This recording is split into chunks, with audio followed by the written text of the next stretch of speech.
नमस्ते सर जी। तो कैसे हैं आप लोग? उम्मीद करता हूँ आप सब लोग बहुत बढ़िया होंगे। तो वीडियो शुरू करने से पहले कुछ बात क्लियर कर दूँ आप लोगों को, क्योंकि आप लोग बहुत ज़्यादा कमेंट कर रहे थे कि सर जी इसका नेक्स्ट एपिसोड लाओ। तो आ चुका हूँ मैं इसका नेक्स्ट एपिसोड लेकर। तो चलिए शुरू करते हैं आज का स्टोरी और मिलते हैं नेक्स्ट एपिसोड में। तब तक के लिए बाय बाय।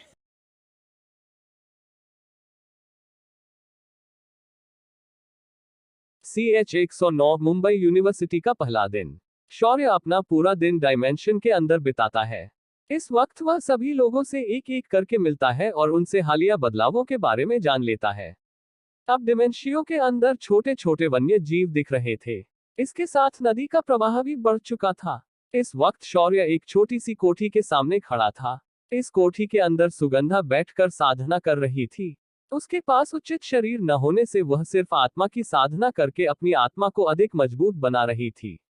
जब शौर्य वहां पहुंचा तो वह अपने ध्यान से बाहर आए और उसने शौर्य को देखकर एक मुस्कान बिखेरी।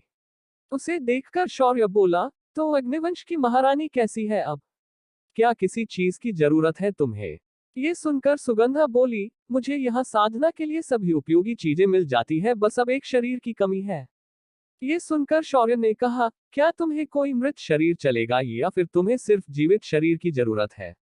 तभी सुगंधा बोली, अगर कोई ऐसा हो जिसकी कुछ समय पहले मृत्यु हुई हो तो वह भी चलेगा। शौर्य ने कुछ सोचा और बोला, ठीक है, मैं कोई ऐसी लाश तुम्हारे ढूंढ लूंगा। अब तुम अपनी साधना कंटिन्यू करो, मैं अगली बार तुम्हें एक शरीर के साथ ही मिलूंगा। इतना कहकर शौर्य वहां से चला गया। कुछ देर बाद वह खुद साधना चैम्बर में चला गया और अपने स्टोरेज से कई सारी दवाइयां और जड़ी बूटियां निकालकर अपने सामने रख दी। उसके बाद उसने एक कढ़ाई निकाली जिसका इस्तेमाल दवाई बनाने के लिए किया जाता था। ये कढ़ाई कम एक हांडी ज्यादा लग रही थी। शौर्य ने संत स्तर पर पहुंचने के बाद समाधि अग्नि का शरीर के केंद्र में निर्माण किया था। उसने अपनी अग्नि से कड़े को गर्म करके उसमें अपने आयुर्वेद के ग्रंथों से मिले ज्ञान के हिसाब से जड़ी बूटियां डालना शुरू किया। कुछ ही देर में शौर्य ने कुछ मंत्रों का उच्चारण करना शुरू किया। देखते ही देखते कढ़ाई के अंदर डाली जड़ी बूटियां एक तरल में बदल गई। उसके बाद शौर्य ने संघनन प्रक्रिया शुरू की और उन्हें गोल गोलियों का आकार देना शुरू किया। इस बार शौर्य एक खास गोली का निर्माण कर रहा था। ये गोली शौर्य को संत अधिपति स्तर पर पहुंचने में बहुत ही मददगार साबित होने वाली थी। इस अधिरोहण गोली भी कहते हैं। देवलोक में इस गोली को दैवीय स्तर वाले दवाइयों के जानकार ही बना सकते थे, मगर शौर्य इसे संत स्तर पर बना सकता था क्योंकि उसने अपने सूक्ष्म चक्रों को पहले से जागृत करके उन्हें वृद्धिंगत किया हुआ था। कुछ समय में शौर्य के सामने 12 सुनहरे रंग की गोलियां तैरने लगी। शौर्य ने उन्हें एक डिब्बे में बंद करके अपने ब्रेसलेट में डाल दिया। शौर्य चाहे तो अभी अगली साधना के लिए बैठ सकता था, मगर उसे अभी बहुत सारे काम निपटाने थे। उसके बाद ही वह अगली साधना शुरू कर सकता था। शौर्य डायमेंशन से बाहर आया तो खाने का समय हो चुका था। आज परिवार में विराज, इशिका और आर्या नहीं थे। फिर भी हंसी मजाक के माहौल में सभी ने भरपेट भोजन किया और अपने अपने कमरे में चले गए। तभी शौर्य ने दादाजी से मिलकर कल वह मुंबई जा रहा है ये बता दिया। दूसरे दिन सुबह शौर्य ने अपनी सारी कारें अपने अंगूठी में रख दी और खुद के लिए साधारण से कपड़े पैक किए और बाकी सामान के साथ तलवार पर सवार होकर वह मुंबई के लिए निकल गया। आज सबसे पहले शौर्य अपने कॉलेज जाकर अपनी रिपोर्टिंग करने वाला था। उसके बाद उसे अपनी कंपनी के लिए एक अच्छी जगह ढूंढनी थी और साथ ही फैक्ट्री के लिए एक अच्छा समुद्र और एयरपोर्ट के पास जगह खरीदनी थी। इस वक्त कंपनी के पास कितना पैसा था उसका खुद शौर्य को भी अंदाजा नहीं था। उसके अपने अकाउंट में अभी भी 40 बिलियन से अधिक पैसे थे। इस वक्त शौर्य को किसी ने झाड़ दिया तो बंडल गिर जाएंगे, ऐसी हालत थी। जब शौर्य अपने कॉलेज पहुंचा तो उसे गेट पर रोक दिया गया। शौर्य को यह थोड़ा अजीब लगा, फिर भी उसने गार्ड से अपना एडमिशन होने की बात कही, पर गार्ड था कि मान नहीं रहा था। इस वक्त शौर्य के पास कॉलेज के किसी भी प्रोफेसर का नंबर नहीं था, तो उसने इस बार वापस जाने के बारे में सोचा। वह मुड़ ही था कि इतने में एक काली स्पोर्ट्स कार वहां पर आकर रुक गई। उसके पीछे 2 लैम्बोर्गिनी गाड़ियां भी आकर एक के बाद एक रुक गई। जब शौर्य ने उन गाड़ियों को देखा तो उसके चेहरे पर एक मुस्कुराहट आ गई। वह तुरंत उन गाड़ियों के पास चला गया। तभी उन गाड़ियों से 2 लगभग एक जैसे दिखने वाली लड़कियों उतरी। ये दोनों जिया और प्रिया थी। उन्होंने शौर्य को देखा तो दोनों दौड़कर शौर्य के पास आए और उछलकर उसके गले लग गई। वो दिन शौर्य से शिकायत करते हुए बोली, भाई आपने घर छोड़ने का फैसला करके अच्छा नहीं किया, अब हम भी उस घर में नहीं रहेंगे। ये सुनकर शौर्य ने दोनों के सर पर हाथ फेरते हुए उन्हें शांत किया और बोला, जिंदगी में कुछ यादों को भूलने के लिए उन यादों से दूर जाना ही बेहतर होता है। मैंने सिर्फ वह घर छोड़ा है, लेकिन मैं अभी भी अग्निहोत्री परिवार में ही रह रहा हूँ। तभी प्रिया बोली, भाई आप इस वक्त कॉलेज के गेट पर क्या कर रहे हो? ये सुनकर शौर्य ने घटी घटना उन दोनों को बता दी। तभी जिया ने अपना फोन निकाला और अपने डीन से बात करके किसी स्टाफ को गेट पर भेजने के लिए कह दिया। कुछ ही देर में खुद कॉलेज के डीन शौर्य को लेने के लिए गेट पर आ गए। उन्हें देखकर शौर्य मुस्कुराया और उसने उन्हें तकलीफ देने के लिए माफी मांगी। शौर्य जैसे तैसे कॉलेज के अंदर तो पहुंच गया, लेकिन इस वक्त जिया और प्रिया उसके साथ किसी गोंद की तरह चिपकी थी। ये बात कॉलेज के कुछ मनचलों को हजम नहीं हुई। उनके हिसाब से एक फटीचर लड़का इन परियों सी खूबसूरत बहनों के साथ क्या कर रहा है। इसीलिए इन्होंने शौर्य को सबक सिखाने की ठान ली। इन बातों से अनजान शौर्य अपने हिस्ट्री डिपार्टमेंट में अपनी क्लासरूम ढूंढते हुए पहुंच गया। शौर्य को उसकी क्लास मिलने के बाद जिया और प्रिया वहां से चली गई। जब शौर्य अंदर आया तो क्लासरूम में प्रोफेसर अपना लेक्चर शुरू कर चुके थे। शौर्य को देखकर अपना पढ़ाना रोक दिया। ये आर्कियोलॉजी के प्रोफेसर शिंदे थे। इस वक्त वे सभी को एक आर्टिफैक्ट दिखा रहे थे और उसकी पहचान करने के तरीके समझा रहे थे। शौर्य को देखकर उन्होंने शेयर को ऊपर से नीचे तक देखा और बोले, ओ हीरो हीरालाल, क्या ये वक्त कॉलेज में आने का है? तुम्हें कॉलेज का टाइमिंग मालूम नहीं है? मेरी क्लास में लेट आने वाले बच्चों को एंट्री नहीं मिलती है। तभी शौर्य बोला, नहीं सर, आप गलत समझ रहे हैं। मैं यहाँ, मुझे पता है तुम क्या कहना चाहते हो, लेकिन मैं तुम्हें अब इस क्लास में बैठने नहीं दे सकता, तुम अभी वापस जाओ। शौर्य की बात काटते हुए प्रोफेसर शिंदे शौर्य से बोले। शौर्य का मजाक बनाते देख क्लास के सभी बच्चे हंसने लगे। ये बात शौर्य को बर्दाश्त नहीं हुई और उसके अंदर का गुंडा बाहर आ गया। अबे ओ बुड्ढे, तुझे मैं कुछ बता रहा हूँ, पहले ठीक से पूरी बात सुन ले, फिर अपनी अकल झड़ना। मेरा आज ही यहाँ एडमिस हुआ है और मैंने अभी डीन से मिलकर अपनी ट्रांसफर प्रोसेस कंप्लीट की है। अब मुझे क्या मालूम तुम्हारे नियम। अपने ऊपर की छत उस गई है, मगर सामने वाले की पूरी बात सुनने की तुझमें तमीज नहीं है। तुझे कुछ आता भी है या यूं ही यहाँ प्रोफेसर बनकर बैठा है? शौर्य ने खड़े खड़े प्रोफेसर की क्लास लगा दी। शौर्य का अकी फंडा था, give respect take respect, no respect then disrespect. Professor का चेहरा काला पड़ गया, मानो उसके दिमाग का फ्यूज उड़ गया हो।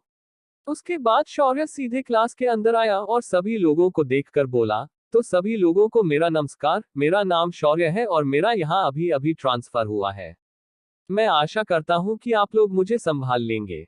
इतना कहकर शौर्य प्रोफेसर को बिना देखे सीधा पिछली सीट पर जले बैठ गया। लेकिन प्रोफेसर अभी भी किसी पुतले की तरह वहीं पर खड़ा था। शौर्य ने ये देखा तो ताली बजाकर बोला, सर आप अपना लेक्चर शुरू कर सकते हैं। शौर्य की आवाज से प्रोफेसर अपने ख्यालों से बाहर आए। उन्होंने अपने अंदर फूट रहे गुस्से को एक गहरी सांस लेकर शांत किया और अपनी एक्सप्लेन देने लगे। वैसे तो प्रोफेसर शिंदे एक बेस्ट प्रोफेसर थे। उनके एक्सप्लेनेशन करने का तरीका शौर्य को भी अच्छा लगा। लेक्चर खत्म होने के बाद जब सभी लोग बाहर जाने वाले थे तो शौर्य ने सभी को रुकने के लिए कहा और खुद पोडियम पर जाकर प्रोफेसर के पैर छूकर सबके सामने माफी मांगी। इसके बाद शौर्य उन्हें बेफिक्री से बोला, सर जी जरा कूल रखा करो खुद को, वो क्या है न, मैं भी कभी कभी अपना आपा खो देता हूँ। लेकिन कुछ भी बोलो, एक्सप्लेनेशन काफी अच्छा देते हो। मेरे पहले वाले प्रोफेसर शर्मा भी ऐसे ही एक्सप्लेनेशन देते थे, मुझे तो बड़ा मजा आता था। प्रोफेसर शर्मा का नाम सुनकर प्रोफेसर शिंदे चौंक कर शौर्य को देखते हुए बोले, क्या तुम संजीव शर्मा की बात कर रहे हो? सेंट जेवियर्स वाले? शौर्य ने हाँ में अपनी गर्दन हिलाई। ये देखकर प्रोफेसर शिंदे की मुस्कान चौड़ी हो गई और बोले, मतलब तुम तो मेरे खास दोस्त के स्टूडेंट निकले। मुझे तो यकीन नहीं हो रहा है। तो तुम एंटीक चीजों में इंटरेस्टेड हो? शौर्य ने हाँ में अपनी गर्दन हिलाए और बोला, हाँ, और इसी वजह से मेरी अपनी गीतांजलि एंटीक नाम की शॉप द्वारिका में थी, अब मैं उसे जल्द ही मुंबई शिफ्ट करने वाला हूँ। जब प्रोफेसर शिंदे ने गीतांजलि एंटीक का नाम सुना तो वह शौर्य को ऐसे देखने लगे मानो कोई अजूबा देखो और बोले, तो तुम शौर्य हो न गीतांजलि मेडिसिन वाले? बाप रे, मुझे कल जब डीन ने बताया कि तुम्हारा ट्रांसफर यहाँ हुआ है तो मुझे लगा तुम कोई मेडिकल के स्टूडेंट होगे, पर मैं तो अब हैरान हूँ कि तुम हिस्ट्री के स्टूडेंट हो। ये सुनकर शौर्य मुस्कुराया और बोला, कोई बात नहीं सर, अक्सर मुझे सभी लोग कोई मेडिकल स्टूडेंट मानते हैं मगर वैसा नहीं है। उसके बाद प्रोफेसर शौर्य की पीठ थपथपाकर वहां से चले गए। पूरे क्लास के बच्चे शौर्य को प्रोफेसर के साथ ऐसे हंसकर बात करते हुए देखकर बहुत हैरान थे। उन्हें पक्का यकीन था कि आज प्रोफेसर शौर्य पर गुस्सा निकालेंगे मगर ऐसा कुछ भी नहीं हुआ। शौर्य उसके बाद अपने मिले हुए शेड्यूल के हिसाब से अपनी बाकी किस्से क्लासेस अटेंड करता है। दोपहर को कॉलेज छूटने के बाद शौर्य प्रिया और जिया से मिलने चला जाता है। इस वक्त वे दोनों गेट पर रुककर शौर्य का इंतजार कर रही थी। तभी शौर्य गेट से बाहर उनकी तरफ चलते हुए आता है। जैसे ही शौर्य उनके पास पहुंचने वाला होता है, एक ब्लैक स्पोर्ट्स कार वहां पर आकर रुकती है और उसमें से एक हैंडसम दिखने वाला लड़का नीचे उतरता है और शौर्य के सामने आकर खड़ा होता है। शौर्य उस लड़के को नजरअंदाज करके उसके कुछ कहने से पहले प्रिय के कार के पास आकर रुकता है। लेकिन जिया का चेहरा साफ साफ बता रहा था कि जो लड़का अभी अभी आया है वह कोई मामूली लड़का नहीं है। ये राहुल महात्रे था, कॉलेज का सबसे अमीर लड़का। इसके पिता silver Dan real estate company के मालिक थे। उनका नाम दिवाकर महात्रे था।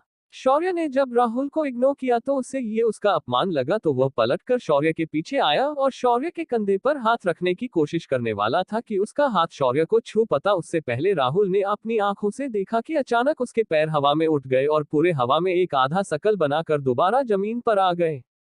जब राहुल ने सामने देखा तो पाया कि शौर्य आराम से उसके सामने खड़ा था। शौर्य ने उसे अपने चेहरे के सामने आते ही उसे कुछ इस तरह धक्का दिया कि वह अपनी जगह से हवा में उड़ गया और दूर जाकर एकदम स्लो मोशन में गिर गया। शौर्य राहुल को कुछ भी नहीं समझ रहा था। उसे वह किसी मच्छर की तरह दूर उड़ाकर जिया के पास आकर खड़ा हो गया। इस वक्त गिरने की वजह से राहुल पर पूरा कॉलेज हंस रहा था। साथ ही कुछ लड़कों ने इसकी वीडियो भी बनाकर कॉलेज के फोरम पर अपलोड कर दी थी। कॉलेज के हैंडसम हंक की बेइज्जती सभी लड़कों को सुकून दे रही थी। शौर्य जिया के पास आया और उनसे बोला, क्या मुझे लिफ्ट मिल सकती है? मुझे जमीन खरीदनी है, इंडस्ट्रियल और कमर्शियल काम के लिए। तभी प्रिया शौर्य को देखकर बोली, तुमने अभी अभी जिसे उड़ाया है उसकी कंपनी रियल एस्टेट में ही डील करती है। वो तुम्हें अच्छे से मदद कर सकता था, लेकिन अब मुझे नहीं लगता कि वह तुम्हें कोई मदद करेगा। ये सुनकर शौर्य मुस्कुराया और फिर राहुल को तरफ मुड़ गया। इस वक्त शौर्य की स्माइल किसी शैतान से कम नहीं थी। वह राहुल के पास आया। इस वक्त राहुल अपने गुस्से से लाल हुए चेहरे के साथ अपने कपड़ों को झटक रहा था। शौर्य ने अपना हाथ आगे बढ़ाया और बोला, क्या आपकी कंपनी रियल एस्टेट में डील करती है? अगर हाँ तो मुझे तुम्हारे ऑफिस लेकर चलो, मुझे इंडस्ट्रियल और कमर्शियल लैंड खरीदनी है। शौर्य उसके साथ ऐसे पेश आ रहा था मानो उसने उसे पहली बार देखा हो। शकी बात सुनकर राहुल के आंखों में खून उतर आया था और वह गुस्से से दांत पीसते हुए बोला, एक तो तूने मुझे अभी अभी पटक दिया और अब मुझे कह रहा है कि मैं राहुल महात्रे तुम्हें लैंड डील के लिए अपने ऑफिस ले चलूं? तुम्हारी औकात है क्या मुंबई में प्रॉपर्टी खरीदने की? जब शौर्य ने ये सुना तो उसका चेहरा बहुत सीरियस हो गया। शौर्य ने तुरंत अपना हाथ जेब में डाला और बाहर निकला, लेकिन इस बार उसके हाथ में एक गन थी। शौर्य ने बंदूक की नली राहुल के मुंह में डाली और बोला, मुझे हमेशा लो प्रोफाइल रहना पसंद है, लेकिन इसका मतलब ये नहीं कि तुम मेरी इंसल्ट करो, क्योंकि मेरी चमड़ी इतनी मोटी नहीं है। अब चुपचाप मुझे तेरे ऑफिस लेकर चल और मुझे प्रॉपर्टीज दिखा और तेरी ये चपड़ अचपड़ बंद कर, वरना इतना लोहा तेरे शरीर में भर दूंगा कि जिंदगी भर तुझे आर्यन की गोलियां लेनी नहीं पड़ेगी। अब चल। इतना कहकर शौर्य ने बंदूक अपने पीछे वाली पॉकेट में खोंस दी। राहुल भी एक आज्ञाकारी बच्चे की तरह अपनी घर का दरवाजा शौर्य के लिए खुद खोलता है और उसे बिठाकर अपने ऑफिस ले जाता है। इतनी बेइज्जती राहुल की कॉलेज में किसी ने नहीं की थी। ऊपर से ये सीधा साधा दिखने वाला लड़का कॉलेज प्रेमाइस में बंदूक लेकर आता है। जो लड़के सुबह शौर्य को सबक सिखाने का प्लान कर रहे थे, उन्होंने भगवान का लाख लाख धन्यवाद किया। अगर आज उन्होंने कुछ टेढ़ी हरकत की होती तो आज उनमें से कितने लोग ऊपर जाते उसका कोई अंदाजा नहीं था। अब क्या होगा आगे? कैसी रहेगी आने वाली शौर्य की कॉलेज लाइफ? क्या शौर्य राहुल की मदद से खरीद पाएगा मनपसंद जमीन? क्या राहुल की कंपनी शौर्य से लेगी उसके अपमान का बदला?